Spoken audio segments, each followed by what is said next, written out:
Takulandirani pano pa Kulinji TV ndipo mu nkhani zathu za lero muli ndine Mike Thompson. Nkhani yathu yoyamba msiku la lero ndi yakuti bungwe la MEC lakana mayina atatu a anthu amene adaonesa chidwi chosapikisana nawo pa udindo wa mtsogoleri wa dziko lino. Kalata imene bungwe la MEC latulusa yati atatuwa sadakwaniritse zoyenereza zomwe MEC imafuna.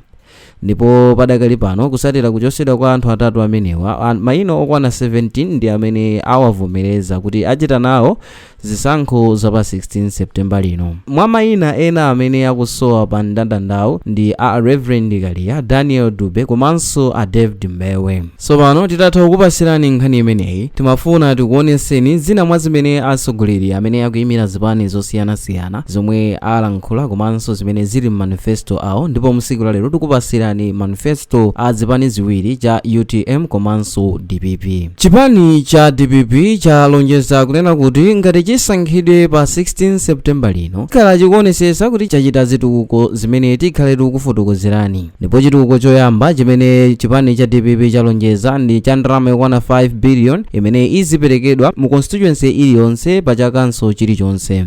Ndipo chinthu china chimene chipani cha DPP chalonjeza ndi chomanga ma health center ward mu constituency iliyonse. Ndipo chipanichi chinthu china chomwe alonjeza ndi ndalama yokwana 50 million imene izipita ku thumba lotukulira za masewero chaka chilichonse. Ndipo chinthu chachinayi ndi kupereka ngongole yokwana 100 million kupita kwa amayi chaka chilichonse. Ndipo chipanichi chinatinso ngongole yokwana 100 million kupita kwa chinyamata chaka chilichonse. Ndipo adawonjezera kunena kuti skulu ya primary ikhala yaulere komanso yokakamiza. Ndipo chinthu china chachisanu ndi chiwiri sukulu ya sekondari ikhala yaulere. Ndipo skulu yophunzitsa luso la manja limene pa chizungu amati community technical colleges izipezeka mu constituency iliyonse. Ndipo iwo akuti alimbikisanso skulu za Mkombaphala. Ndipo chinthu china ndi choti a chipani cha DPP alimbikisa misika ya makono ma constituency aliwonse. Ndipo chinthu chomaliza chimene chikuoneka mu manifesto awo ndi choti misika yogulira mbewu ndi ziweto ikhazikisidwa ndipo ikhala yokhazikika mdziko lino la Malawi kuti alimi akhale akupindula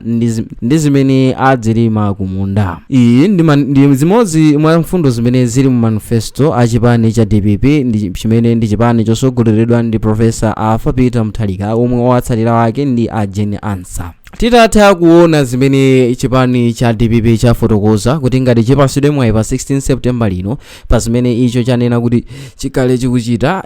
Tsopano tiyeni tikupasireni zina mwa zomwe mtsogoleri wa chipani cha UTM adafotokoza. Ndipo awa ndi mawu amene mtsogoleri wa chipani cha UTM adalankhula. Ndipo pakulankhulapo mtsogoleri wa chipaniyo pa tsamba lake la mchezo iye adati, dzulo tinakambirana za ubwino olemba munthu mntchito yemwe ali ndi maphunziro ogwirizana ndi ntchitoyo, koma sizimathera pompo. Timayeneranso tione experience yake kuti asatichedwese ndi gwirugwiru komanso training, pa chizungu amati hands on experience. Mukatenga munthu wa hands on experience sakutayisani nthawi komanso sadalira ena kuti amugwirire ntchito. Kaya ndi engine ya galimoto amagwesa yekha, hands on experience. Ine moyo wanga onse ndagwira ntchito ya zachuma, ntchito zolodzeka, rekodi yake mutha kuilondoloza. Zitha kutheka kuti ndimagwira ntchito pansi pa president wina, komabe impact ya udindo uliwonse imatha kuwunikiridwa pa yokha.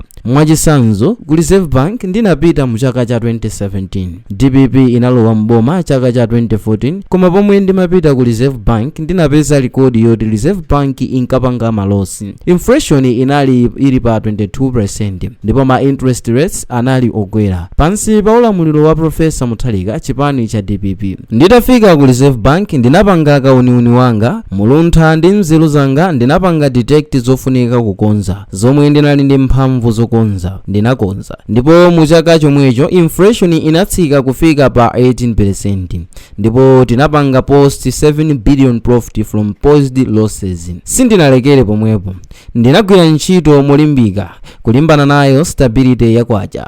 Kwa zaka zinayi ndinali ku Reserve Bank ndinayipeza kwacha ili pa 732 kwacha 40 tambala to $1 mu chaka cha 2017, ndipo ndinayisiyanso ili pa 732 kwacha 40 tambala to $1 dollar outstanding. Nayo inflation ndinasisa kuchoka pa 22% mu 2017 kuzafika pa 7% mu chaka cha 2020 pomwe ankandichosa. Forex cover ndinapeza ya 2 weeks in 2017 ndipo ndinasiya madollars ambirimbiri okwanira miyezi 6 mu 2020.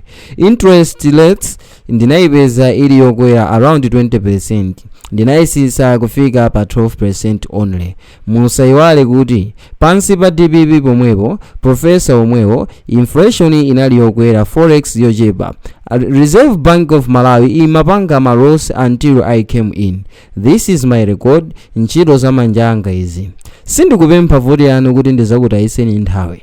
Ngati mukudwala zifufu ndipo mukufuna kusanjikidwa manja, pitani kwa achakwera akakupempherereni. Ngatinso uzimuwo ulimo, ngati muli ndi mavuto amilandu, pitani kwa aprofesa. Iwo aja ndi akatakwe pa zamalamulo.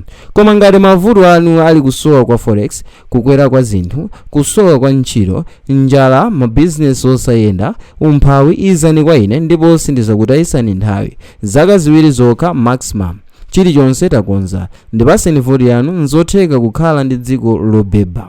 Uku kudali kulankhula mawu amene takupasiraniwo. Kumeneku kudali kulankhula kwa mtsogoleri wa chipani cha UTM amene ndi Adaliso Kabambe. Izi ndi zina mwa zomwe iwo adalemba pa tsamba lawo la mchezo la Facebook. Ndipo apa ndipo pamapeto pa nkhani zathu zomwe tinakukonzerani pano pa Kulenji TV, ndipo msiku lalero munali ndine Mike Thompson. Ndipo ngati mwayikonda video iyi, chitani like komanso subscribe kuti tithenso kupasirani ena mwa videos amene tikhale tikukonzerani pano pa Kulenji TV.